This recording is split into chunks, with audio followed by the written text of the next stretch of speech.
dear, I would like to be something else, anything else. An albatross. In short, I wish I never knew you, or could forget, or be a bone. You could suck it.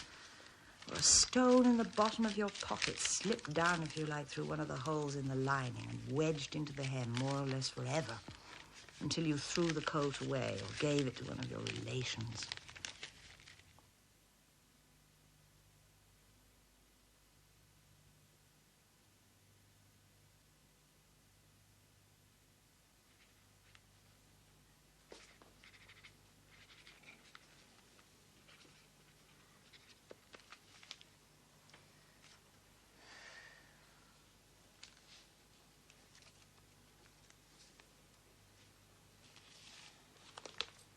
I never saw you in a coat. Only in a sort of jacket, what they call an anorak. Funny word. The first time you came to see me, you were on the point of leaving as I opened the door. Leaving already, yes. You were that intrepid. So was I. Do you remember the room was too big for us? I remember. Seeing you sitting an ocean away, ill at ease, young, younger than your 30 years. And I thought how I would walk across somehow, or even stride across and cradle you. A younger man. I go over our years ahead. I will be grey before you. What a humbling thing. I will dye my tresses, all my tresses. Perhaps I should experiment now with a bottle of brown dye and a little soft brush. Experiment even with my hidden hairs. I must forestall you always, always. Leave nothing that will disappoint or disenchant you. What nonsense, you've already gone.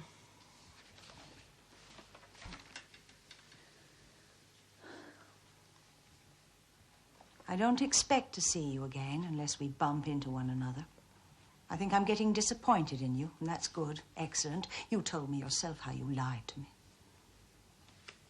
You're back from your lecturing and probably thinking of getting in touch with me. Probably at this very moment. Your hand on the telephone, debating. All of you debating.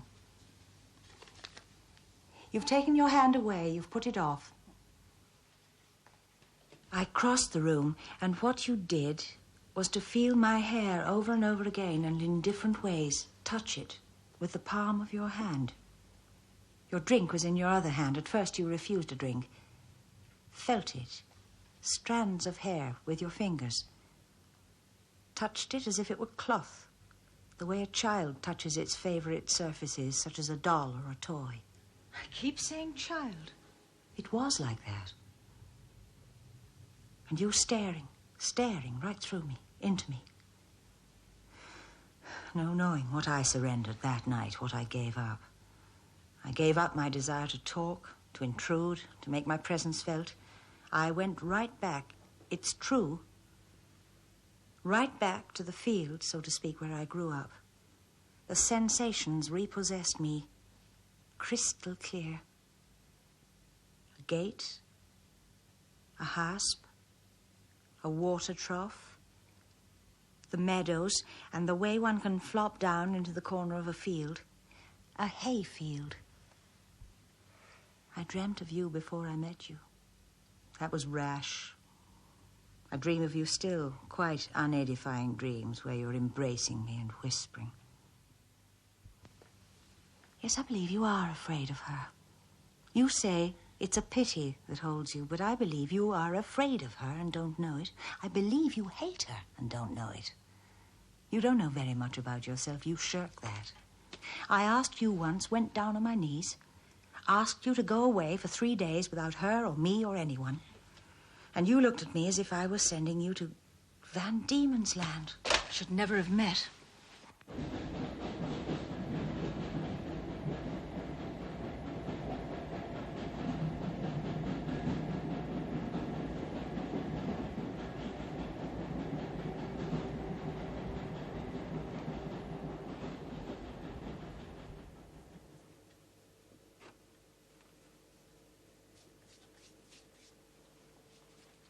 I do believe it's a tribal thing. When I saw your daughter, I thought it was me. No, not quite. I thought, or rather I knew, I was once her. She looked at me like a familiar. She didn't make strange. I touched her all over.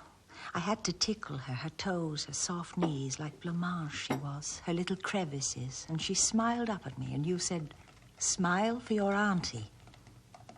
And I was glad you called me auntie. It was so ordinary, so plain. Put me in the same circle as you. Couldn't we all live together? Couldn't we try? When I said it to you, the mere suggestion made you panic. Which makes me realize, of course, that you are not able for it. You are not up to it. You are only able for lies. You are only able for deceit. One day you will disappear forever. Maybe you have. Isn't there some way of letting me know? After your baby smiled, you put her on the swivel chair, and I watched her, and you watched me, and your friend, whom you'd brought as a safety measure, was watching you, watching me, and the baby watched over us all. It was a perfect split moment. None of us wanted it to end. Your friend knew. He knew how much I loved you, and maybe he knew how much you loved me, but neither you nor I knew it because we didn't dare to, and possibly never will. Possibly and perhaps. Your two favorite words. Damn it. You see, I had just got used to the possibility of nobody, a barren life, when you came along. Of course, you don't believe that. You think with all my frocks and my bracelets and my platform shoes, I'm always gallivanting. About a year ago, I stopped gallivanting. It is not that I want to be good, no. If anything, I want to be bad, because I would like it to end without its being too sickly. Endings are hideous.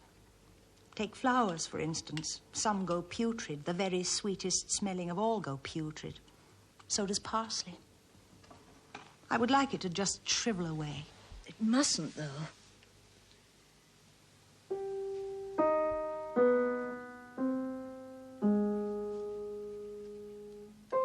The strangest thing is he lost his parents, too, at a young age. My father, that is. You see, I'm mixing you up with everyone. My father, my mother, my former husband, myself. Could you not come, contact me now, so I could tell you about them? My thoughts are like sprouts on the branch of your brain. Why are you so cold, so silent? Your element is Mercury.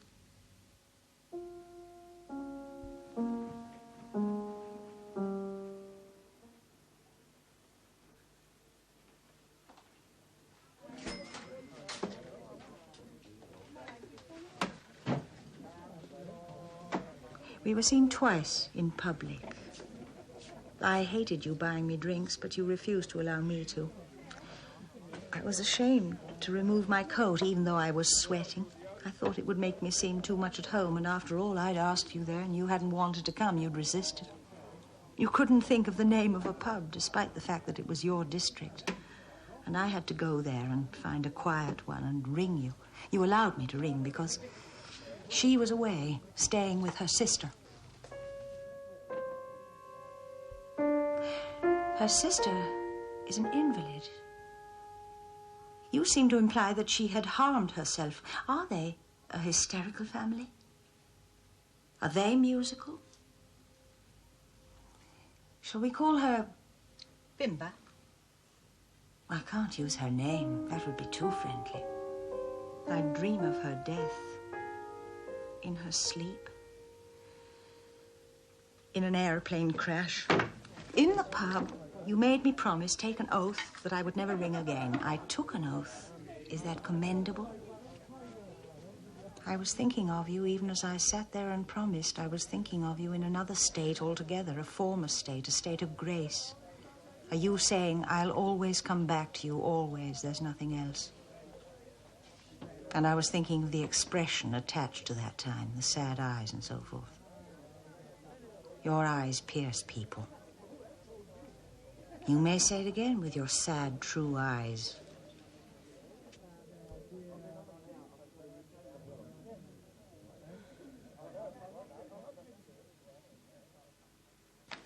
Anything may happen, anything. My father's parents died within a short space of one another. Pneumonia. Winter time, and snow at the funeral, and snow falling in on the coffin. Not a scrap of love had he. Maybe you're like him, somewhere in the center of you. Maybe you're alike. No, you're not. You have nature. He lacks it. Not many people have nature. And not many people have gentleness.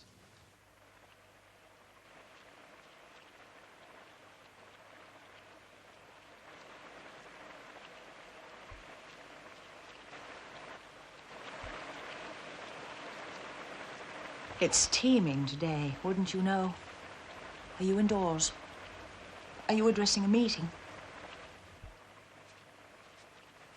You said you had no knowledge of ever in your life missing anybody. Maybe you're in bed making love to her or just caressing, the curtains drawn. Anyhow, your rooms are small, so you're bound to be close. I can see it, the little room, the sofa, the cushions.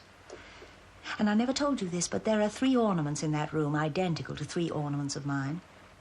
I shall not tell you now either, as I'm leaving you to guess. If only we'd been more exuberant. Yes, when you first came, I really had reached the point where I'd stopped looking, and you appeared at my door with a pamphlet, and you were leaving again, and I liked the look of you. I invited you in. They call it fate.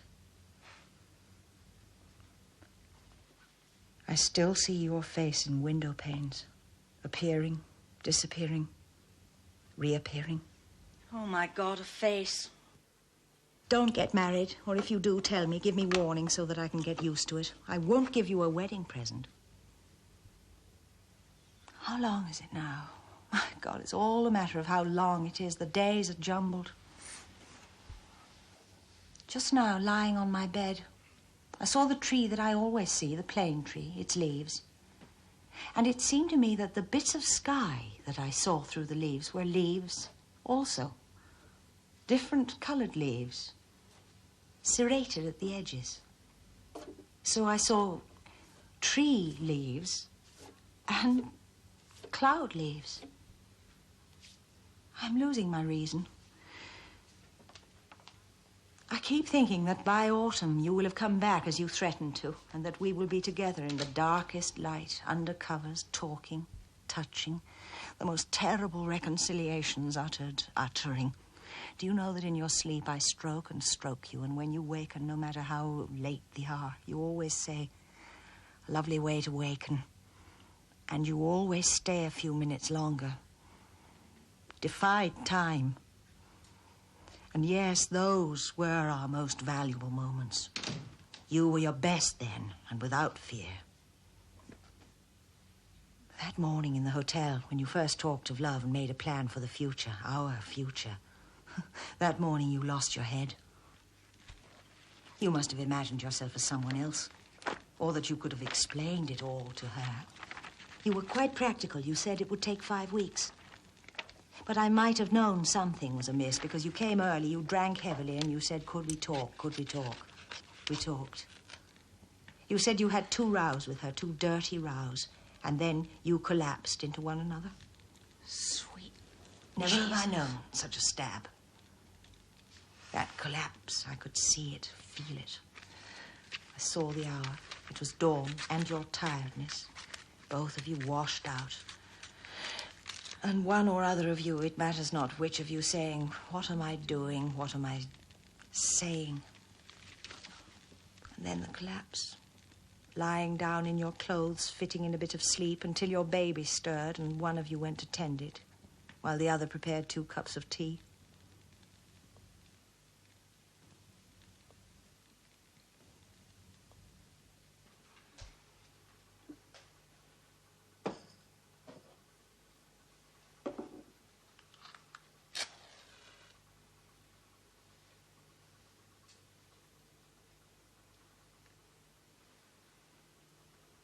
It was over. It was behind you.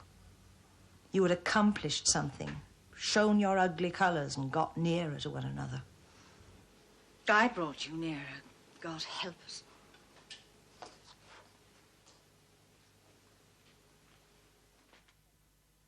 That was the second bitterest thing, for there is another. One evening, one of the 3 occasions when I telephoned and dropped the phone out of shock and then redialed and later saw you in the pub, I asked if I could have a child of yours. You told me point blank that it was impossible. You implied that I was too old, what with my divorce and my children reared and all that. You turned to me and, guessing my thoughts, you said you love no one. Were only interested in your educational work. When you remember that night, that is, if ever you let loose the dogs of memory, do you remember the earlier times? The goat skin? You? Me? Us? Then? You may have heard it from others, but you smell of gardens. Not flower gardens, but herb gardens and grasses and plants and dock and all those rampant things. Do you use the same words exactly, the same caresses? Are you as shy with her as with me? If only you had had courage and a braver heart. I do believe it could have been rich. You were startled once by the flowers, very white flowers they were, with very thick blossom. You admired them. You made me feel as if I had grown them, as if they were an extension of me.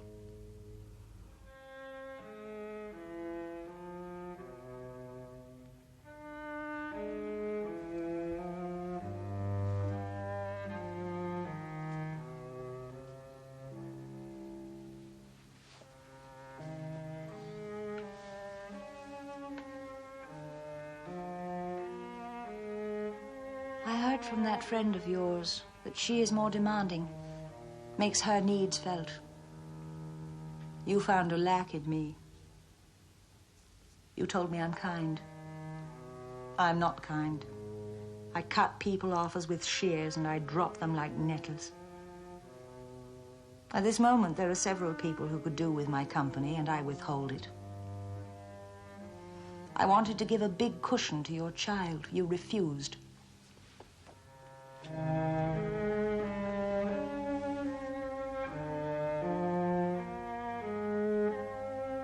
At the same time as you swore me to secrecy, I broke that pledge.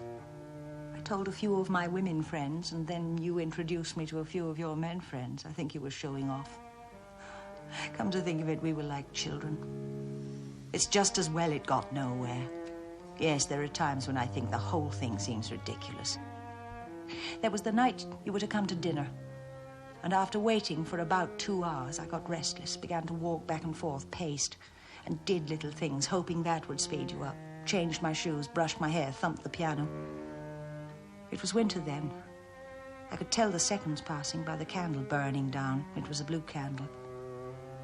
At length, I couldn't bear it any longer, so I turned down the stove and went out without a coat to wait at the bus stop. There was a moment standing there, an absolute moment, when I mistook someone else for you. Yes, I was convinced.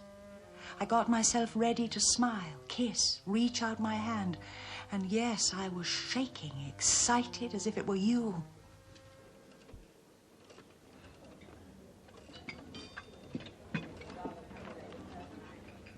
Of course, there are ways of passing the time. I didn't see my friends. I went to cafes where it was very full and very noisy. I was having a rest from you. I often see you as an old man. And you are in a trench coat, white, with the belt hanging down, one of those stiff trench coats with perforations under the arm. And you're recuperating from some illness, and you are, yes, a disillusioned man. It will all be behind you then, she and I and your daughter and your life's work. And how will you remember it?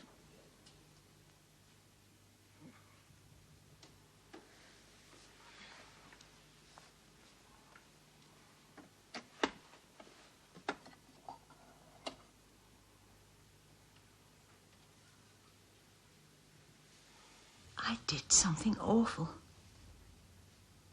Friends of mine were going away on a boat forever, and I didn't see them off.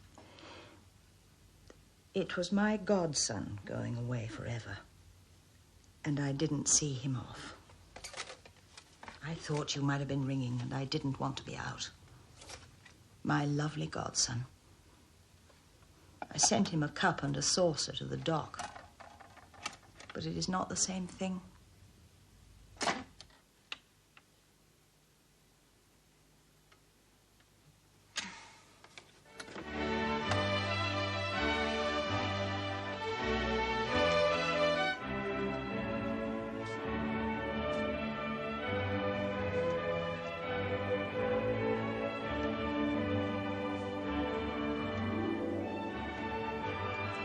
Another haunt of mine is cinemas before they open. Oh, my God, they have to be seen to be believed. Shabby.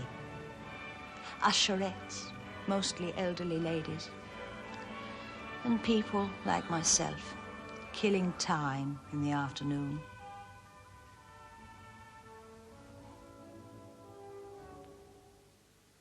I want all my teeth drawn out of me, and other teeth, molars, stuck back into my gums. I want to grind these new teeth, these molars, to a pulp. Perhaps I want to eat you alive.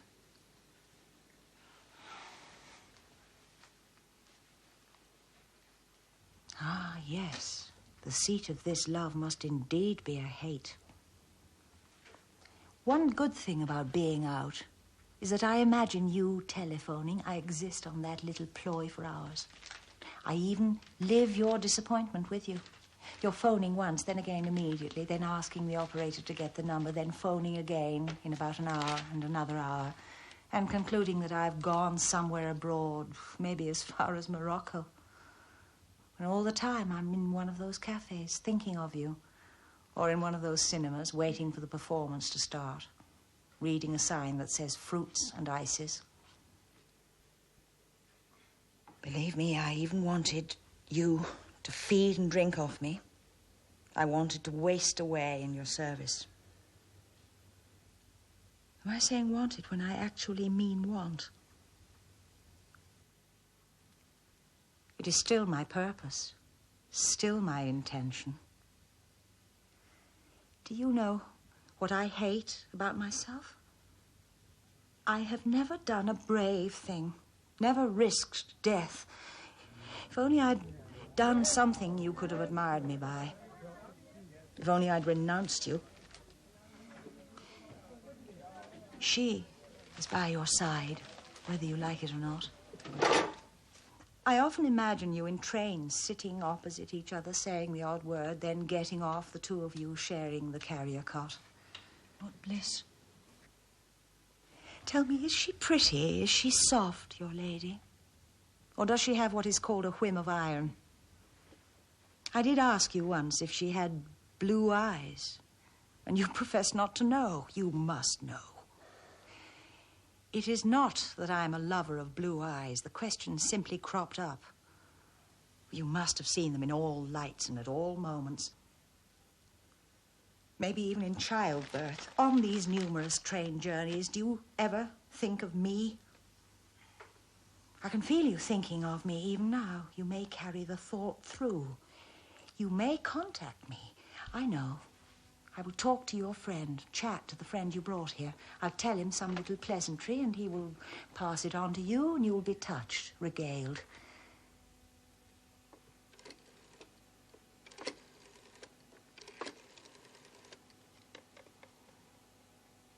Oh, God, I've done it. He told me. You have gone away to a new country, a young country. Gone with your family. It seems she did something silly like her sister, something extreme. Oh, how mad I was to think that she would give you up, that we would all share. How cracked one's thoughts get. Yes, I'll see you when you're old, just as I visualized it, in the white mackintosh with the perforations under the armpit.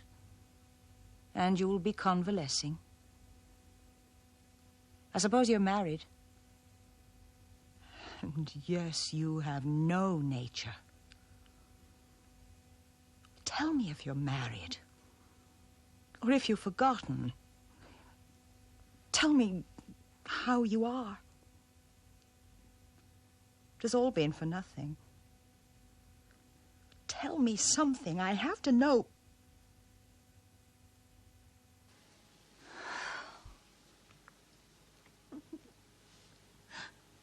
I'll never know.